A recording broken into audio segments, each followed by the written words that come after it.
Hi, I'm Alesha Brown, and I'm the CEO of Fruition Publishing Concierge Services, which is a division of Alesha Brown, LLC. 5 things I wish someone had told me before I became a C Suite executive. You only have time for 5? I feel like I could be in front of you for hours on this, but I won't. I will keep it short and sweet. One of the first things I wish someone had told me was to focus less on the build it and they will come theory and method versus more of a exploiting and maximizing and monetizing my expertise.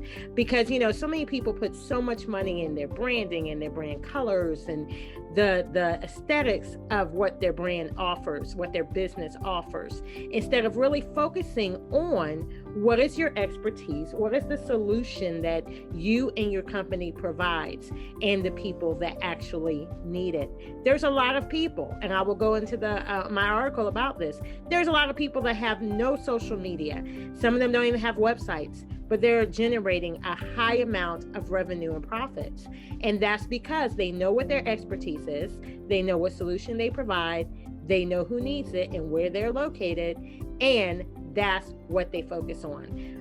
I think some of the biggest businesses that have folded in history will teach you that the build it and they come method is not the most effective method for business growth as well as longevity.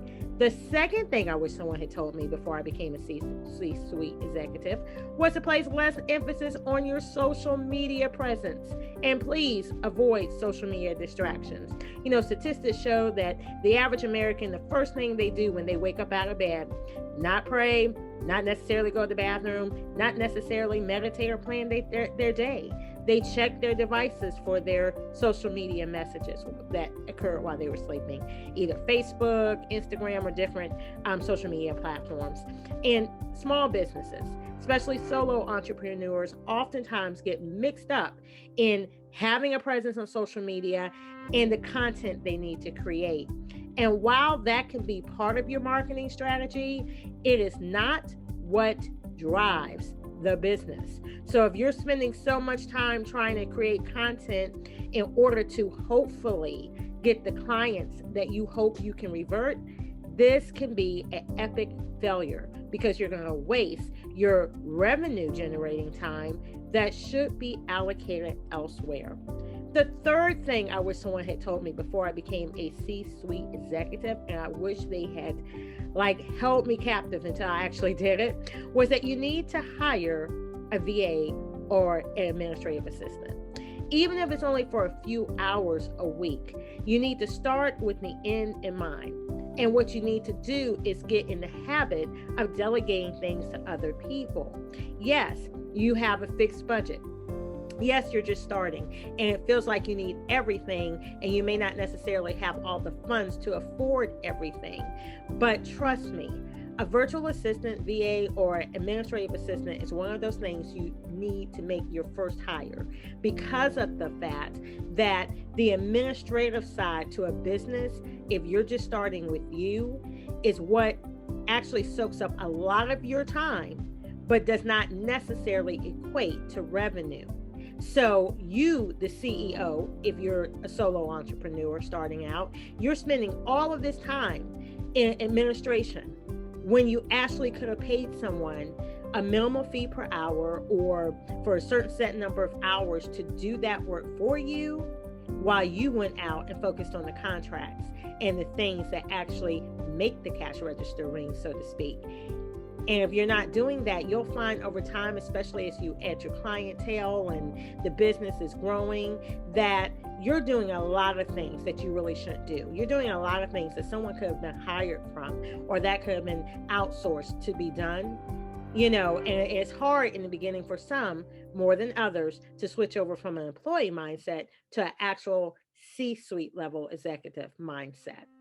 Especially when your name is on that business or brand. So having that administrative person, even if all you can afford is a few hours a week, is one of the things your business cannot afford to not do. It costs you in ways you can't imagine because you're just looking at the payout versus what you're losing in your worth and value per hour, per minute, just to do administrative things to run the business. My fourth thing I wish someone had told me is think scalability versus growth. Of course, we all want our companies to grow. Who doesn't want a multi-million-dollar business? But people forget that in order for your business to grow, which oftentimes is the basic indicator that people use for growth is the revenue they're generating. That means you have to allocate additional resources in order to make that happen. You want a multi-million-dollar business instead of a 5-figure business? Well, it's going to take some funds to make that happen.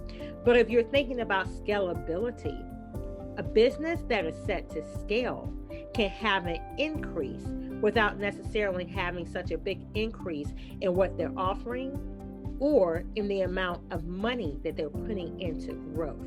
So that's a big difference. And a lot of times people do not guide you to think on those terms before you start your business and while you're growing your business. And that to me is because of tip number 5, I wish someone had told me, thinking revenue streams versus the revenue of the business. People are looking at that bottom figure. They're looking at the numbers. The numbers do matter when you're a business owner. But many are not telling you about pursuing revenue streams within your business versus just the revenue of your business. And that's a whole different paradigm.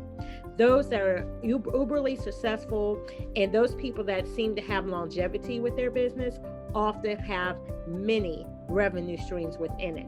Not just the main thing that company is known for, but even the main thing they're known for is often tied to the revenue streams they have.